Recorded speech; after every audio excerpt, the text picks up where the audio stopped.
आगे बढ़ते हैं अपने सेगमेंट की जानिब। और जल्द की खूबसूरती, ताजगी और जवानी हर इंसान की ख्वाहिश होती है, लेकिन वक्त गुजरने के साथ साथ जल्द में कुदरती तब्दीलियां आना शुरू हो जाती हैं। झुर्रियाँ, ढीलापन, दाग धब्बे और चेहरे की रौनक में कमी आम मसाइल बन जाते हैं।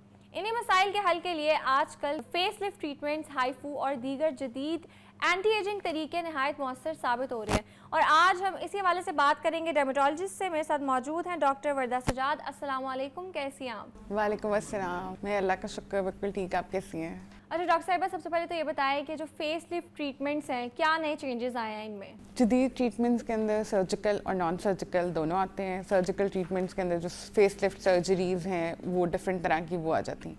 जो नॉन सर्जिकल हैं उसके अंदर हमारे पास डिफरेंट ऑप्शंस आ जाती हैं। अगर सिर्फ स्किन के ऊपर कुछ करना है तो माइक्रो नीडलिंग है, केमिकल पीलिंग है, PRP आपने सुना होगा, वो बहुत ज़्यादा है। और अगर थोड़ा डीपर लेवल पर हम फोकस करेंगे तो उसके अंदर हाइफू आ जाता है और रेडियो फ्रिक्वेंसी माइक्रो नीडलिंग आ जाती है और थ्रेड लिफ्टिंग आ जाती है। तो ये डिफरेंट प्रोसीजर्स हैं जिसको एंटी एजिंग के लिए यूज़ किया जा रहा है मार्केट के अंदर। अच्छा ये बताइए कि नॉन सर्जिकल फेस लिफ्ट क्या है और किन लोगों के लिए ये फ़ायदेमंद हो सकती है? नॉन सर्जिकल अपलिफ्ट ये होता है कि आप कोई कट्स नहीं लगा रहे और कोई स्टिचिंग नहीं है, उसके अंदर सर्जिकल प्रोसीजर नहीं है। और नॉन सर्जिकल जो प्रोसीजर्स होते हैं वो यूजुअली डॉक्टर ऑफिस के अंदर आप आराम से कर सकते हैं और उसके अंदर कोई ज़्यादा ब्लीडिंग नहीं है और ज़्यादा इस तरह की चीज़ें इन्वॉल्व नहीं, इन्वेसिव नहीं है। और इसके अंदर जैसे मैंने आपको पहले बताया कि डिफरेंट ऑप्शंस हैं, हाइफू है, RF माइक्रो नीडलिंग है और थ्रेड्स आ जाते हैं। जो लोग मिड 40s और 50s के अंदर हैं और उनकी स्किन बहुत ज़्यादा सैग नहीं कर रही है, उनके लिए प्रोसीजर्स बहुत अच्छे हैं। लेकिन अगर लेट 50s और 60s के अंदर चले जाएं जिसमें बहुत ज़्यादा स्किन सैगिंग हो गई है और पहले कोई प्रोसीजर नहीं कराया हुआ, तो उसके लिए फिर हमें इन्वेसिव की तरफ, सर्जिकल प्रोसीजर्स की तरफ जाना पड़ता है। अच्छा डॉक्टर वर्दा, आजकल हम एक ट्रीटमेंट का नाम बहुत ज़्यादा सुनते हैं, हाइफू। तो इस हवाले से थोड़ा सा बताएं कि क्या होता है, कैसे किया जाता है? अच्छा, हाइफू एक है हाई फोकस अल्ट्रासाउंड है जिसके अंदर एक मशीन यूज़ की जाती है जो हमारी फेस की उस लेयर पे काम करती है जिसके अंदर इलास्टिन, कोलेजन, वो सारा कुछ पड़ा हुआ है। उस लेयर को हम स्मैश लेयर कहते हैं। स्किन के नीचे फैट आती है और फैट के नीचे वो स्मैश लेयर है जिसके ऊपर जो है हाइफू एक्ट करता है। हाइफू बेसिकली हीट प्रोड्यूस करता है उस लेयर के अंदर, जो कि फिर कोलेजन प्रोडक्शन को, इलास्टिन को, फिब्रिन को, वहाँ पे जितने हमारे पास ये सारा कुछ पड़ा हुआ है उसको वो एक्टिवेट करता है और वो स्किन टाइटनिंग कॉज करता है। और हाइफू का प्रोसीजर जो एक ऑफिस प्रोसीजर है, इट में टेक 30 to 40 मिनट्स और इसका इफेक्ट आने में जो है अप्रॉक्सीमेटली 2 months लग जाते हैं। लाइक 4 to 6 वीक्स का टाइम हम कहते हैं पेशेंट्स को, तो इतना टाइम लग जाता है। लेकिन ये कि इसके इफ़ेक्ट्स लॉन्ग लास्टिंग हैं, up to 12 months to 18 months आराम से चल जाते हैं। तो वो एक टाइटनिंग इफेक्ट जो आएगा 6 months तक पेशेंट देखते हैं कि उनकी स्किन के अंदर टाइटनिंग आ रही है और वो लास्ट करती है अप टू 18 months। यूजुअली एक सेशन जो है वो इनफ होता है, लेकिन अगर देखना पड़ता है कि पेशेंट पे डिपेंड करता है कि उसको इतना अच्छा अगर इफेक्ट नहीं आ रहा या अगर इफेक्ट आया है और पेशेंट चाहता है कि उसको और इन्हांस किया जाए, depending upon the patient selection, हम उसको 2 से 3 दफ़ा कर सकते हैं और वो फिर लास्ट करेगा। जब उसका इफेक्ट वेयर ऑफ हो जाता है तो उसका सेशन रिपीट किया जाता है दोबारा से करते हैं। बिल्कुल ऐसे। अच्छा, इसके कोई अल्टरनेटिव्स भी हैं हाइफू के? हाइफू के अलावा मैंने जैसे पहले बताया हमारे पास RF माइक्रो नीडलिंग आ जाती है। रेडियो फ्रिक्वेंसी के साथ माइक्रो नीडलिंग जो करते हैं वो ज़रा डीपर लेयर्स पे काम करती है, डीपर लेयर्स पे टाइटनिंग प्रोड्यूस करती है, कोलेजन को प्रोड्यूस करेगी, डिफरेंट फाइबर्स को प्रोड्यूस करेगी, तो वो स्किन को एक टाइटनिंग इफेक्ट देंगे। इसके बाद हम जो है इसके आगे फर्दर डिफरेंट मशीन्स हैं, डिफरेंट टेक्निक्स हैं जिसके लिए यूज़ किया जाता है पेशेंट सिलेक्शन। लेकिन इसके बाद इसमें ये होता है कि मल्टीपल सेशंस रिक्वायर्ड होते हैं। एक सेशन से शायद उतना अमेजिंग इफेक्ट ना आए, इसमें मल्टीपल सेशंस हैं, 4 to 6 वीक अपार्ट वो सेशंस किए जाते हैं और फिर देखते हैं कि स्किन कैसे रिएक्ट करी है पेशेंट की या पेशेंट की कैसे अच्छी कंप्लाइंस चल रही है उसके साथ। उसके बाद हम थ्रेड्स की तरफ चले जाते हैं। थ्रेड्स की वजह से ज़रा एक इंस्टेंट लिफ्टिंग इफेक्ट आता है और पेशेंट वो बड़ा एक थोड़ा सा इन्वेसिव है as compared to the ones जो हम पहले कह रहे थे मशीन्स के साथ, उससे ज़्यादा इन्वेसिव है, लेकिन उसके इंस्टेंट रिजल्ट्स हैं तो वो पेशेंट ज़रा ज़्यादा उसके वो फेवरेट उनका ज़्यादा प्रोसीजर वो बन जाता है। इसके अलावा जो हम करते हैं प्रोसीजर इन ऑफिस, वो फिलर्स आ जाते हैं, बोटॉक्स आ जाते हैं, बिल्कुल ऊपर जो है वो लेज़र रिसर्फेसिंग आ जाती है। तो ये सारे प्रोसीजर जो है एंटी एजिंग में यूज़ होते हैं डिपेंडिंग अपॉन के पेशेंट क्या चाहता है और पेशेंट की क्या रिक्वायरमेंट है। अच्छा डॉक्टर साहिबा, हर कोई चाहता है कि वो एजिंग रिवर्स करे और इसके लिए फिर हमें कोई ट्रीटमेंट भी बताएं कि कौन से ट्रीटमेंट सबसे ज़्यादा मौसर हैं, कौन से ट्रीटमेंट से लोगों को अवॉइड करना चाहिए? देखिए, प्रोडक्ट्स और procedure both go hand in hand. अगर हम कहें कि सिर्फ प्रोडक्ट लगाने से, क्योंकि प्रोडक्ट जो लगा रहे हैं वो स्किन के बिल्कुल टॉप लेयर पे रह रही है, वो उस लेयर पे काम नहीं कर रही जहाँ पे आपको टाइटनिंग चाहिए और जहाँ पे आपको लिफ्टिंग इफेक्ट चाहिए। जैसे मैंने आपको पहले बताया कि वो स्मैश लेयर है और उसके ऊपर जाकर जब तक चीज़ इफेक्ट नहीं करेगी तो उस तरह से टाइटनिंग नहीं देगी। अगर आप सिर्फ प्रोडक्ट्स फेस के ऊपर लगा रहे हैं तो वो एंटी एजिंग में उतनी इफेक्टिव नहीं है। दूसरी स्किन कंडीशंस के लिए वो हो सकता है कि वो आपका उतना काम कर लें जितना आपको रिक्वायर्ड है, लेकिन एंटी एजिंग में सिर्फ प्रोडक्ट्स नहीं है, प्रोसीजर्स और फिर प्रोसीजर्स के साथ products, they both go hand in hand. अगर दोनों करेंगे तो उनका ज़्यादा इफेक्ट आएगा और वो इफेक्ट आएगा जो आपको चाहिए, जो बगैर सर्जरी के हों। मैंने जितने भी प्रोसीजर्स आपको बताए, बोटॉक्स है, लेज़र है, आप उसके बाद फिलर्स की तरफ चले जाते हैं, थ्रेड लिफ्टिंग आ जाती है, बायोस्टिमुलेटर्स हैं, जितने भी ये प्रोसीजर्स हैं, केमिकल पील्स हैं, सब ये नॉन इन्वेजिव हैं और सर्जिकल प्रोसीजर्स से बचने के लिए जो लोग चाहते हैं कि उनको सर्जरीज ना करानी पड़े, वो इन प्रोसीजर से आराम से जो है ना वो फ़ायदा हासिल कर सकते हैं। लेकिन ये शॉर्ट लिव्ड है। देखिए, जो सर्जरी है वो अगर आपने किसी ने एक दफ़ा एक सर्जरी करा ली है तो वो परमानेंट रिजल्ट्स हैं, वो फॉर द नेक्स्ट लाइफ जितना है वो रहेंगे रिजल्ट्स। ये वाले रिजल्ट्स लास्ट करते हैं 6 मंथ्स, कुछ रिजल्ट्स हैं जो 6 मंथ्स तक रहते हैं, कुछ 1 साल तक रहते हैं। रिपीट करना पड़ता है आपको उन प्रोसीजर्स को। तो अगर तो किसी एक तो पहले ये कि जिनको रिक्वायरमेंट ही फेस लिफ्टिंग और सर्जिकल प्रोसीजर की है उनको तो सर्जिकल प्रोसीजर्स की तरफ ही जाना चाहिए। और दूसरे वो लोग जो परमानेंट रिजल्ट्स चाहते हैं कि बस हम एक दफ़ा कुछ करवाएं और हमें कभी दोबारा ज़िंदगी में कुछ ना कराना पड़े, तो वो फिर सर्जरीज़ की तरफ जाते हैं। लेकिन अगर रिपीटेड सेशंस वाले लोग हैं तो फिर वो आराम से इन प्रोसीजर्स से बहुत अच्छी उनकी फुलफिल हो जाएगी जो भी रिक्वायरमेंट्स हैं। अच्छा डॉक्टर वर्दा, ये बताएं कि बोटॉक्स और फिलर्स किस तरह काम करते हैं, क्योंकि ये बहुत ज़्यादा कॉमन भी हो गए हैं, और क्या हर कोई इसको करा सकता है? अच्छा, बोटॉक्स और फिलर्स दो डिफरेंट चीज़ें हैं। जो बोटॉक्स है हमारे पास वो मसल्स को रिलैक्स करता है, जो रिंकल्स के ऊपर हम रिंकल्स के लिए यूज़ करते हैं, जो फोरहेड रिंकल्स हैं, आइज़ के around with the passage of time wrinkles बन जाते हैं, तो ये वो प्रोडक्ट है जो मसल्स को रिलैक्स करता है, इंजेक्ट किया जाता है, ऑफिस प्रोसीजर है। इसके जो रिजल्ट्स हैं वो 3 मंथ्स तक 6 मंथ्स तक आराम से निकाल और फिर उसके बाद हमें रिपीट करना है।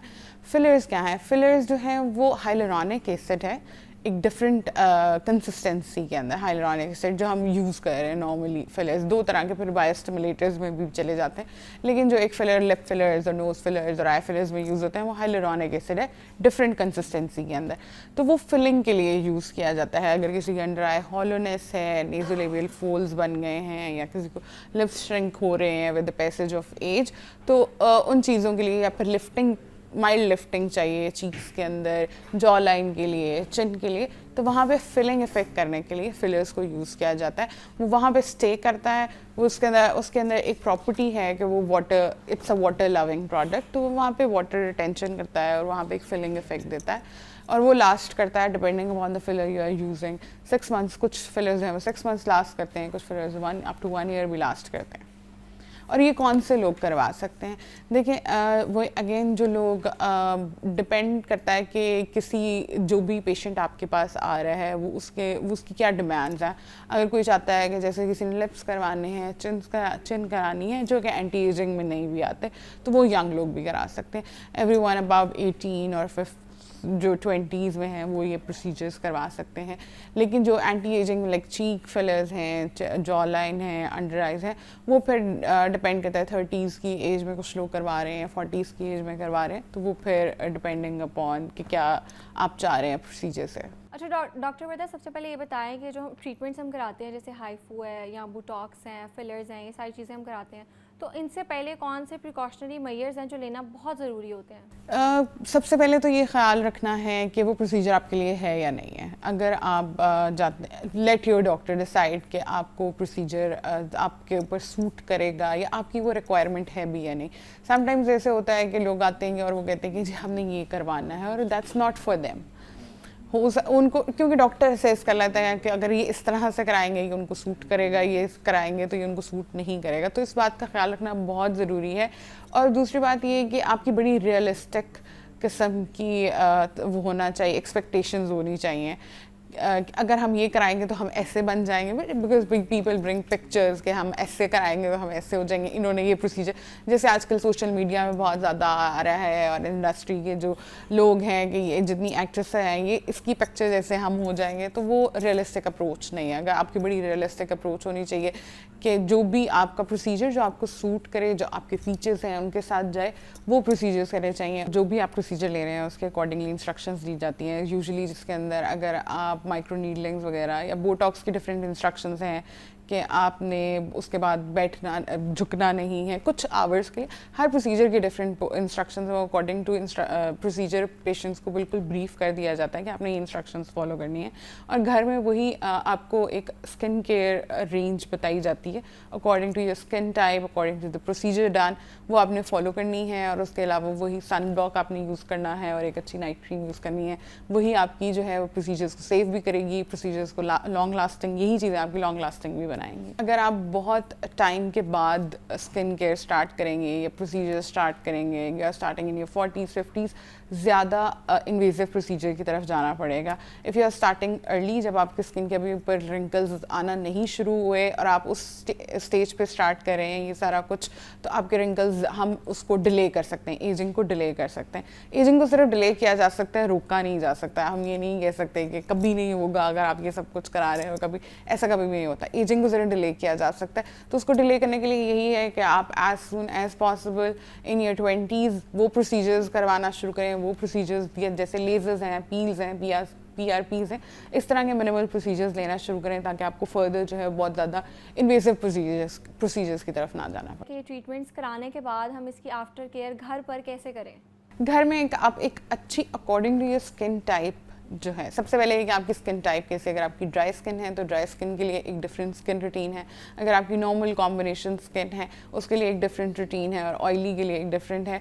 और विद एवरी चेंजिंग वेदर आपका जो है वो प्रोडक्ट्स चेंज होते हैं, तो just be in contact with your doctor और फिर उसके अकॉर्डिंगली आप वो स्किन केयर अगर फॉलो करेंगे तो वो आपके लिए ज़्यादा बेहतर होगी, आपकी स्किन के ऊपर अच्छा इफेक्ट आएगा।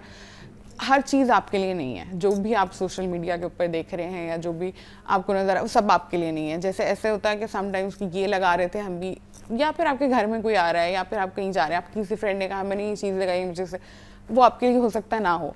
अक्सर ऐसे होता है कि लोग डिफरेंट केमिकल्स जो हैं, डिफरेंट एक्टिव्स लगाना शुरू कर देते हैं, उन्होंने ये बताया था, उन्होंने ये बताया था, जो उनकी स्किन को सूट नहीं करते, और अल्टीमेटली वो स्किन बैरियर डैमेज के साथ हमारे पास आते हैं। और फिर वो तो इसलिए बेहतर है कि अपने डॉक्टर के साथ कांटेक्ट में रहें और वो जो आपकी स्किन टाइप के अकॉर्डिंगली जो भी स्किन के रेंज आपको बता रहे हैं आप उसको फॉलो करें और सनब्लॉक लगाएं सबसे बेस्ट तो आपकी स्किन बेहतर रहेगी।